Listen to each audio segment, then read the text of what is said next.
And without further ado, I'm going to now invite you to listen to our guest speaker, our special guest speaker for this event today. I don't know if I mentioned before, but today we are observing the International Day of Play, which is part of the official UN calendar.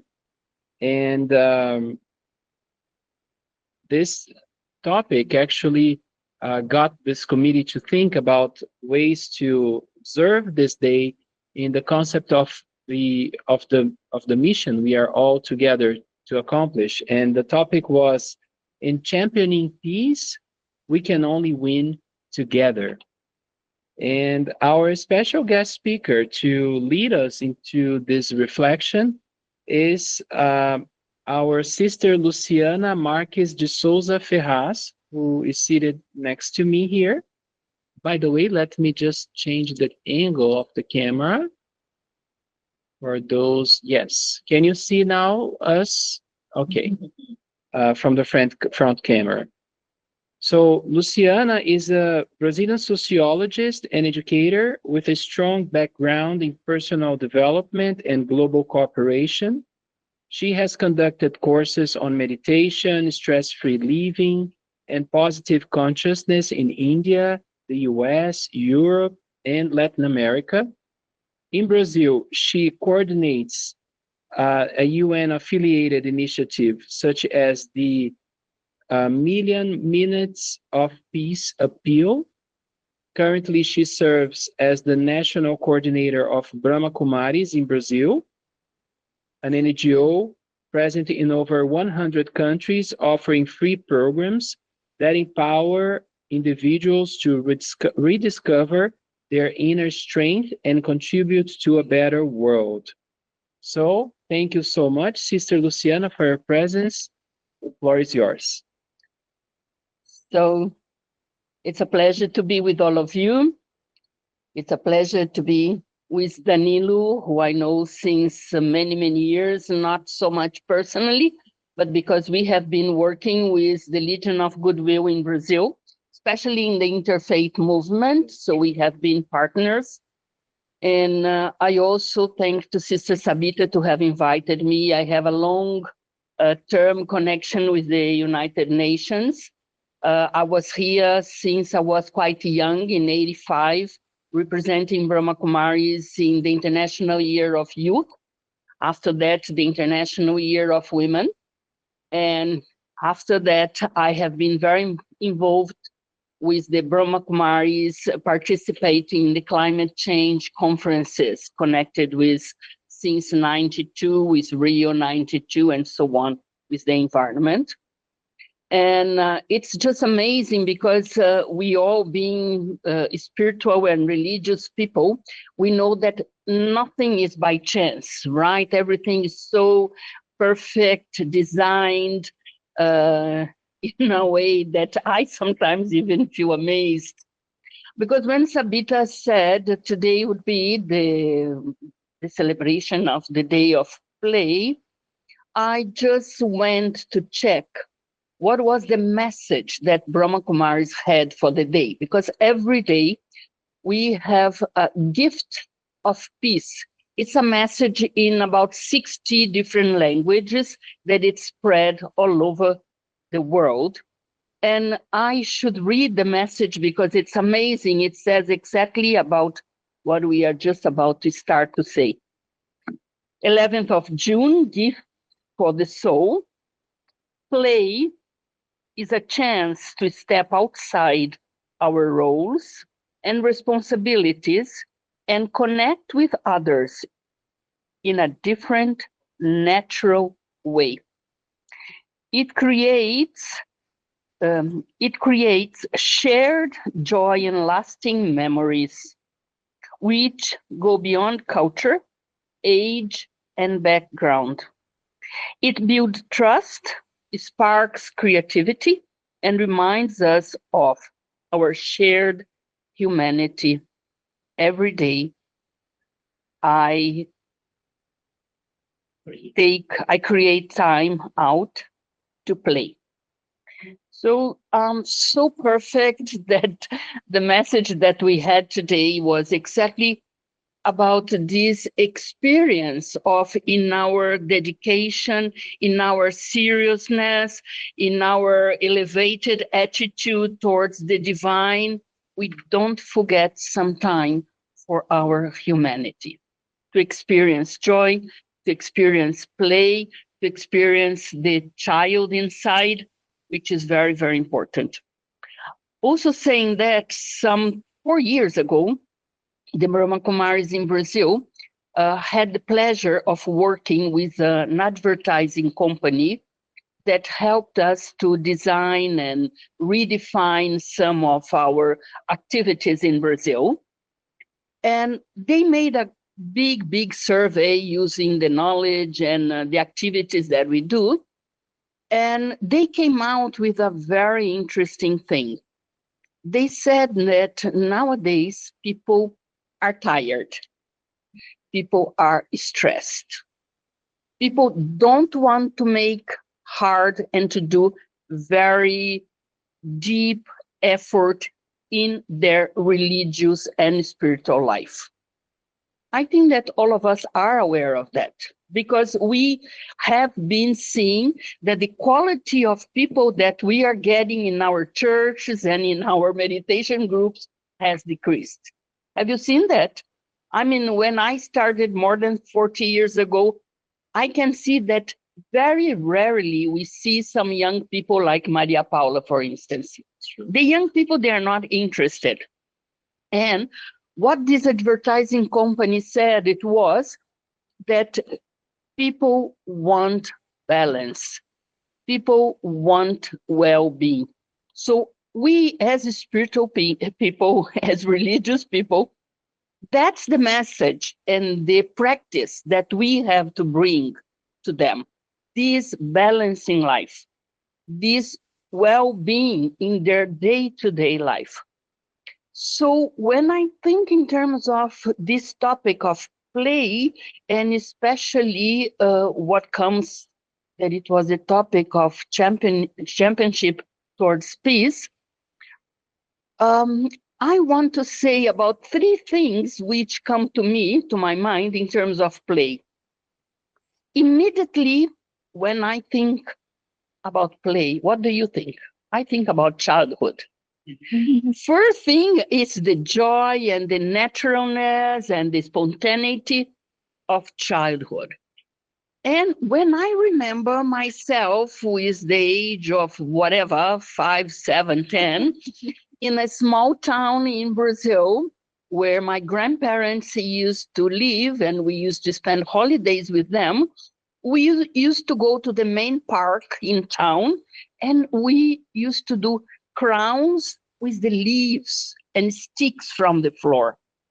And now the children need so many sophisticated games and toys to be able to be happy. But we used to be happy with leaves. And we would used to run and to joy, to experience all this naturalness with that.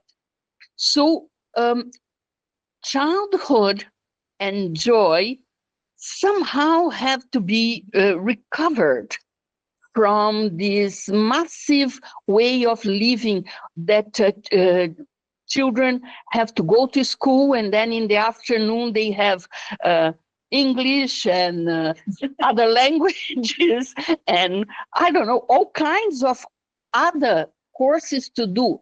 When are they going to play?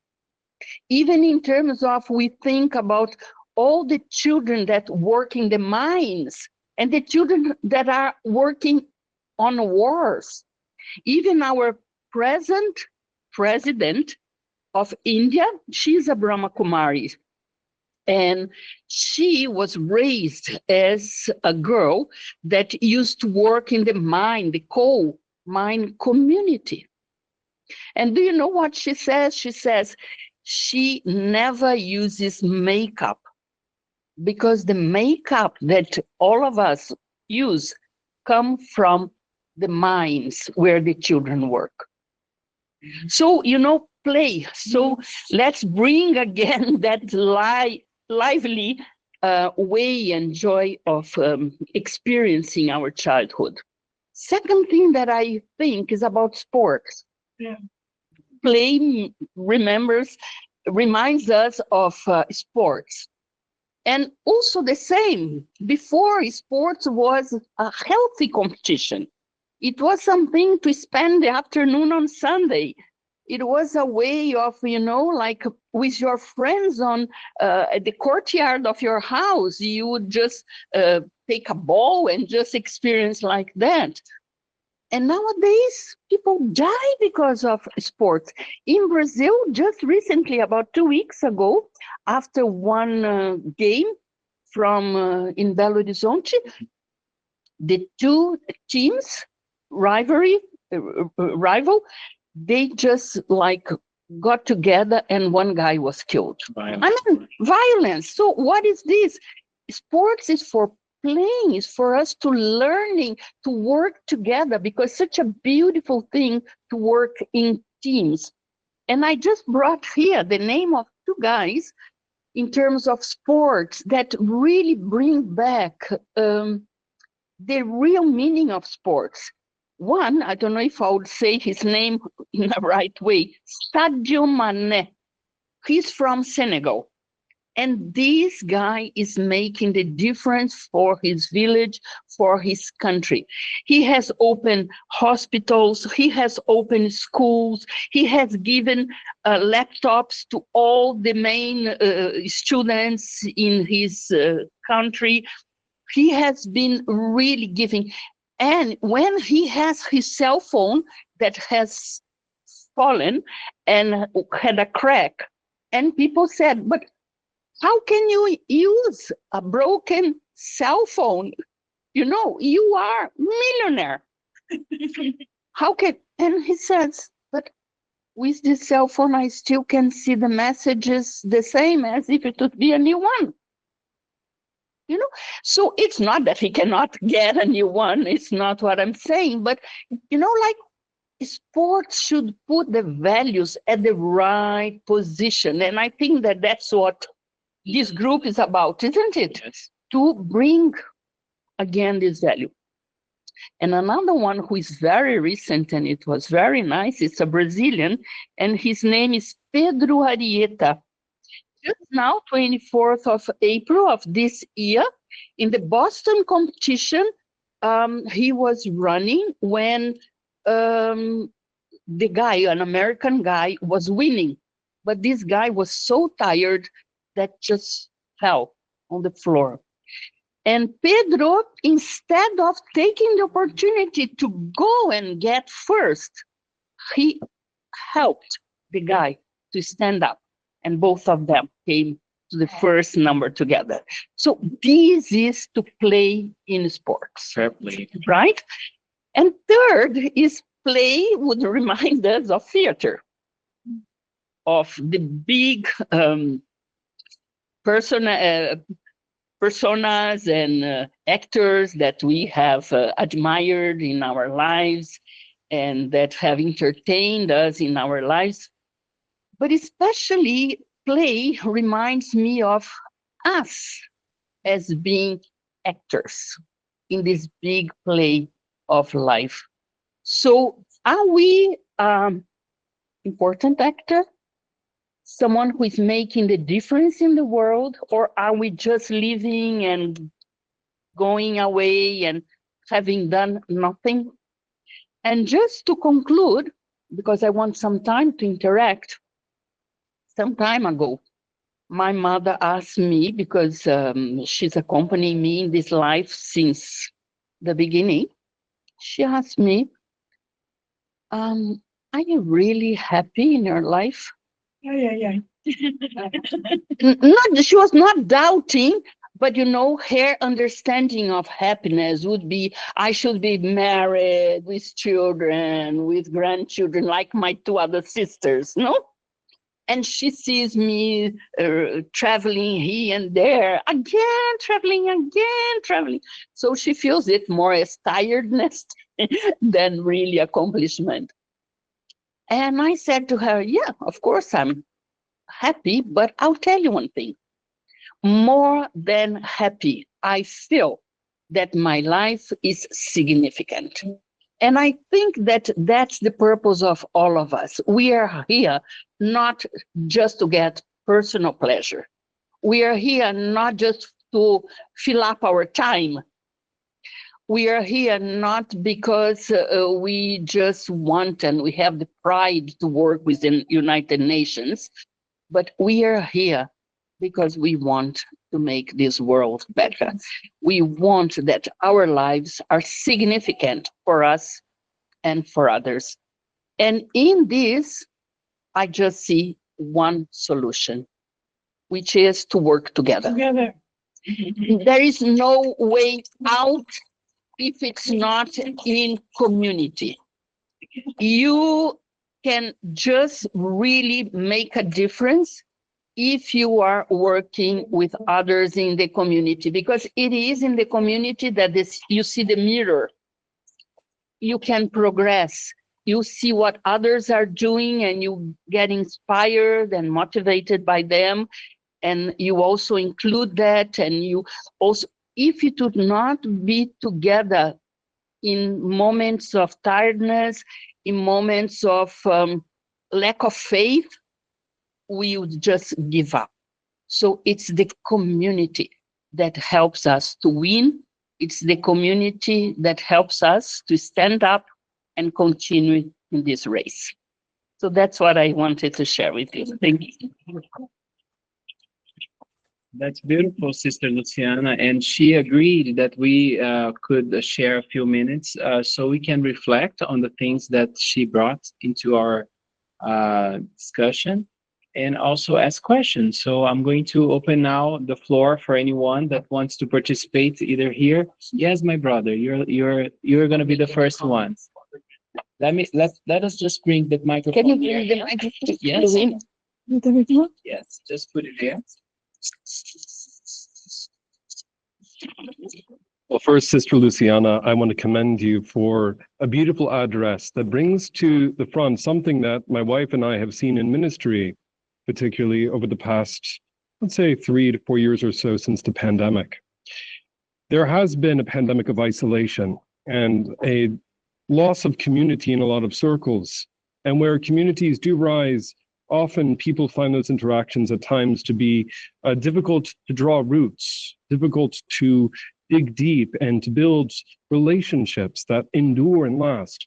And what was so magnificent for me listening to your address, looking at the children, needing time to play between all those other activities, is the fact that when I often will meet with those who are young, those who will attend an ecumenical study my wife and I will lead weekly, the number one thing which brings a lot of folk peace, particularly the disabled, such as myself, who may not have as much access to transportation. I am very blessed in light of my family and other church support, is an overwhelming sense simply to talk with one another, to laugh with one another, to catch up, to hear how each other are doing in light of sharing each other's burdens and sharing each other's deliverances. So when you spoke today, in my mind, it truly is the breath of heaven through you. Because right now, as you say, we are all interconnected. We are all one heart and one fellowship. And as we press forward, looking at all the trouble in the world and all the digital screens in the world, which are always bombarding us with perhaps incomplete narratives, where can we find peace? I often hear in your voice in today's address and in others, it begins with one another. It begins heart and heart. It begins here. It begins now. It begins with a listening spirit. So thank you for what you have said and done. Very well said. A nice voice. I hope you are a radio broadcaster or something. Just a pastor in training. That's all. Oh, all right. In a great journey, for sure. Anyone else would like to add a comment or a question to our dear speaker? Anyone online, maybe? Can you raise your hand? Yes, Divine, please. Yeah, first of all, I wanna congratulate my grandmother for giving this presentation, because it's very, very insightful. Happy to know that you work very tirelessly to put all these pieces together. I'm really excited when I hear from you, it's really inspiring that I keep doing the work and motivating for me to keep doing the work I'm doing with the young people, women and youth across the globe. Um, I'm really, really delighted to say that under the mentorship of Mama Nina many years, I was really fortunate to be part of those to design the SDGs. As I said, I worked very tirelessly with Amina Mohammed and Ban Ki-moon's office to design the 17 goals. And I took upon myself again to translate them into local languages because I realized that the MDGs were not inclusive. So this was a very big initiative that gave me a stepping stone to be where I am today. I want to say thank you very much for giving me this inspiration, and really, I'm very keen to make sure that I continue the work I'm doing. Over to you. That's beautiful, Divine. Thank you so much. Anyone else in the room? Rosalini, please. Thank you all for your comments, and sister for what you had to say. It's interesting that I've been hearing a lot from different sectors of life, this concept of play. Like Ruha Benjamin talked about how, she's a professor over at Princeton, I believe.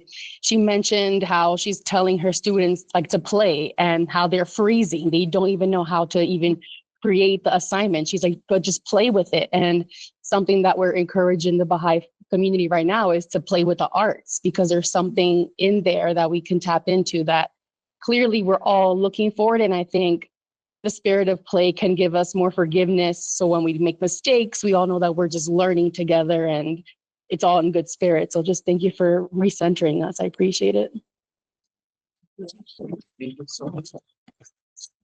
Anyone else? I think we have got just for one more. Can I just say something very Yes. quickly? Thank you so much, Luciana. I wonder from what perspective you were going to come. So I really enjoy that. And something we had last night in our weekly meditation that just emerged about play. We decided to do this, use the same topic for the meditation last night. And something that came up that I thought it might be nice to add was that play, is a physical engagement. And we all know the benefits of it. And you touched on one part, which I wanted to add. Play in terms of we are all actors in this drama of life. And so what came out was meditation is the play for the mind, or prayer is the play for the mind, or something like that. I just want to bring that in. Excellent. Very good. Thank you. And with that, we want to all say thank you, all right, in the name of everybody who's attending today's meeting, to Sister Luciana for the great presentation that she brought to all of us.